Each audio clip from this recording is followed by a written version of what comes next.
everyone, my name is Karen Fabian and I'm the founder of Bare Bones Yoga. And if you're new to my videos, welcome. And my specialty is anatomy, and not just the nuts and bolts of anatomy in terms of sharing the lessons of anatomy with yoga teachers specifically. More importantly, it's about how you can take this complex subject and make it more understandable for your students.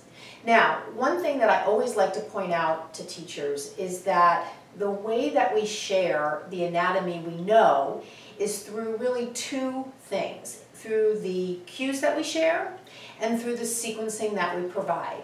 And today I'm going to talk to you a little bit about a very niche sequence that you can build and a little bit about what it's based on. And at the end of the video, I'm going to tell you how you can access this exact sequence and others like it that are not just for people that come to your classes online or in person with specific scenarios where they're looking for you to create custom sequences for them, but also a place where you can access a whole host of recorded sequences as well as live classes with me. So stay tuned for that at the end.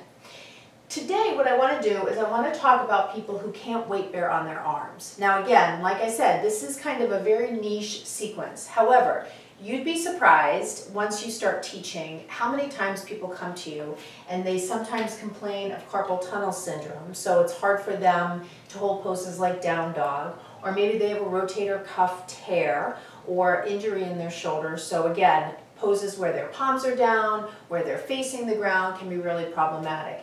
The other thing to consider is that in most general yoga classes, we're moving through a dynamic sequence, which you probably know as sun salutations. Well, if you're having any problems weight bearing on your arms, it's going to be really difficult for you to do that. And as a teacher, if someone comes to you and says, I can't really put weight on my arms, sometimes it can really concern teachers because they can't think in the moment of what you could have a person do. So I'm going to tell you a little bit about that today.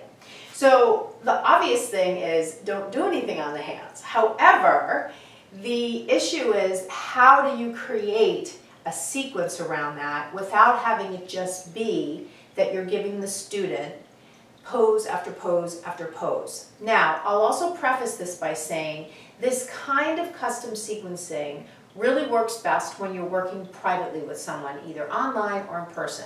However, if someone were to come to my group class and were to say that they have a problem like I just described, what I could do in the moment is I could give them some general recommendations to allow them to integrate custom things for them while in the space of the general yoga flow that I'm presenting. So let me tell you a little bit about what some examples might be. So you can definitely start people in some kind of forward fold, and if they can put any kind of weight on the arms, they can have their hands on a block.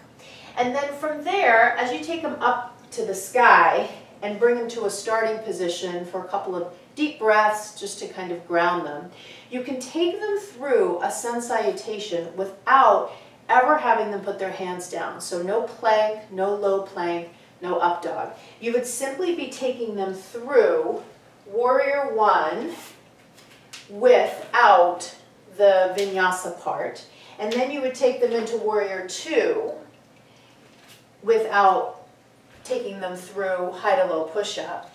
And then from there, you can add on. So you can start them in Warrior One, you can take them into Warrior Two, and you can add on different postures and then just keep bringing them up to the front. So this gives you an opportunity to get their blood pumping without taxing a part of the body that's already taxed. As you continue to use that basic format I described, you can even have them go into different postures like triangle, and as well integrate different twisting poses. So you could definitely have them do a seated twist, and you could also have them do a crescent lunge without having them put their weight on their arms, so having them stay upright as you take them through some rotational movements. You certainly could have them do balancing poses because that's no weight bearing on the arms.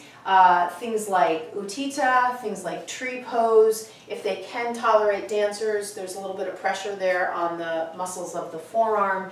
You could have them do that also. And then once you've done all of that, you can bring them to their back, have them do a series of postures on the back like bridge, maybe some core work, and then take them through some half pigeon and then some seated postures or postures on the back. Maybe an inversion like Viparita Karani, and that gives you definitely an hour, if not more, of practice with no weight on the arms and a good sense of flow in the beginning, even without the full sun salutation. So understand that in order to come up with this kind of creative sequencing, it's really helpful to have a baseline knowledge of anatomy.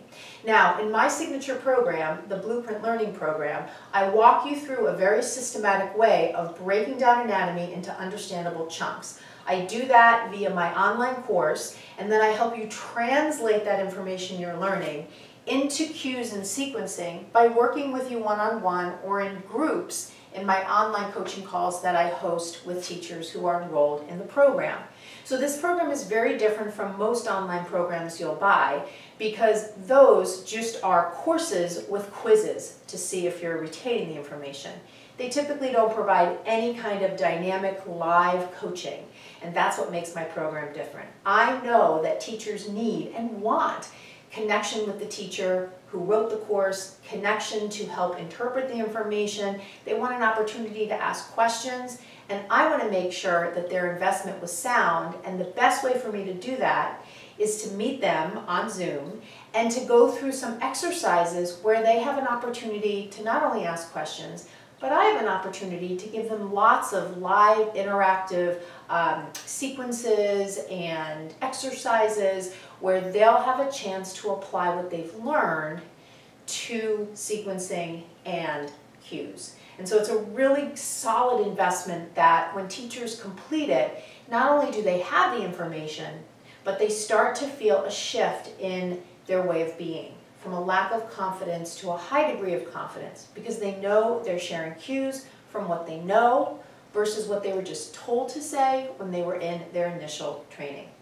Now, I said at the beginning of this video that this particular sequence I actually have in a place where you can access it. My Bare Bones Yoga Practice Portal is my new monthly membership. In this membership, not only do I have this sequence, but I have live classes you can attend with me and a host of other specialty sequences that are recorded. I also have workshops live and recorded in the Practice Portal, guided meditation, specialty sequences for athletes, and then I have one of my favorite sections, which is an Expand Yourself section with different meditations and journaling exercises around different topics of personal growth. So if you want to access this particular sequence is in the paid side. If you want to try it out, several lessons are set up for free, including taking live classes with me. So all you need to do is visit my website, barebonesyoga.com, and right on the home page you'll see the icon for the Practice Portal.